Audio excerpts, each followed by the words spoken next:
Abay, nagustuhan nila yung aking niluto na paella.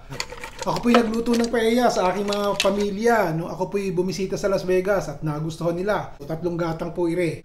Kumukulong kaldo, dapat kumukulo. Painit po tayo ng mantika, butter. O lagay na po natin. Lagay na po tayo ng bawang. O lagyan na po natin ng sibuyas. Lagyan ko na po ng konting paminta, saka konting asin. O ilalagay ko na po itong ating bigas. 3 gatang po ito ha. Yun. Dapat po ganyan. Hindi naman natin na susunugin o tutustahin. Basta halo lang po kayo ng halo. At kung sa tingin nyo lahat ng butil na-coat na ng butter at saka ng olive oil, lagyan na po natin ng white wine. O. Ito po yung mukhang kasuba pero hindi po kasuba. Saffron po ito. Ayan, konting ganyan lamang. Ang konting ganyan lang masyado na pong malasa. Yan po ang pangalan. May dadagdag ko na po ito. Ang ginamit ko po is crushed or diced tomatoes. Yung ating kumukulong kaldo, chicken stock, pork stock, seafood stock, kahit anong stock. Dahan-dahan po natin ilalagay. Ganyan lang. At pagkatapos, kukulo na po yan, di po ba? Shortcut na tayo ha. Kapag kahilaw pa yung ating bigas at natutuyo, lagyan nyo pa ulit ng kumukulong kaldo. Halo po ulit. Ganyan. Hanggang sa maluto po ng maluto yung ating bigas. Hanggang sa lumambot. Ganun lang. At ang temperature naman po ng apoy is bahagya lang. Katamtaman.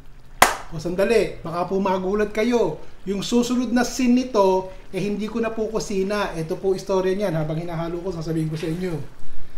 Nung ako po yung nagluluto, wala po talaga akong intensyon na gawing content ang video. Kaya lang, naisip ko parang masarap tong ginagawa ko So halfway through, kinuha ko po yung aking iPhone at nagsimula po akong mag-video. Ito na yung susunod nun. Dito ko na po lulutuin yung ating seafood, yung ating hipon, yung ating puset, yung ating ahong. Mamaya po sa huli, ako ulit, dito tayo babalik at ipakikita ko sa itong aking ginawa. Umpisahan po natin yan sa hipon, sa sugpo. Inisa-isa ko po ang pagluluto ng ating lamang dagat na toppings at hindi ko pinagsabay-sabay. Salt and pepper. Pagkatapos nilagyan ko ng butter, maraming garlic. Katulad po ng ginawa ko, ito na po yung 3 gatang ng bigas na nilagyan ko ng kamatis at saka saffron. Ito po ang ating kaldo. Instead of kielbasa, hamonado na langganisa. Di ba? Sali na natin dito. Okay, lagay na natin ito. Hindi ko na po lalagyan ng asin itong ating puset at yung pong hipon nilagyan ko na ng asin. Ito namang white wine optional po kung gusto nyo. Alam nyo naman ang puset pagkatapos nyo hugasan. 2 minuto lang, luto na. O lagyan nyo po ito ng pamintang durog. 2 minutes. Pasok na natin dito. Pasok! Ito naman pong tahong ang ating lutuin. Wala na yung kabiyak. Yan. Konting lemon juice. Kung walang lemon juice, kalamansi. So, mga 3 minutes daw. Halo lang kayo ng halo hanggang sa lumambot na yung grains. Imagine niyo gumagawa kayo ng biko. Parang ganun, halo lang siya ng halo. So, hindi ko rin lulutuin. Habang mainit pa po yung bigas, ilalagay ko na lang sa ibabaw. Halos lutong-luto na po itong ating bigas, pero malata pa siya kasi ganun ang gusto ng pamilya ko Malata po yung bigas. So, ilalagay ko lang yung red bell pepper dyan. Pinatay ko na po yung apoy at luto na. Ito, idadagdag ko yung ating lechon manok. Ang paella po talaga may rabbit. Ito lechon manok lang. Hindi naman kakain ng family ko ng rabbit. Instead of kielbasa, hamonado longganisa.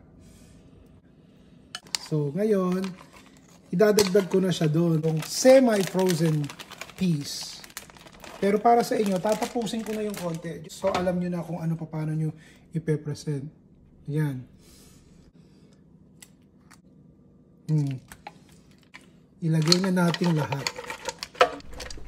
Ganito ko na lang po siguro ihahain. Medyo napadami itong niluto ko. Isang malaking kawa Ayos na po Yan ang aking quick seafood paella.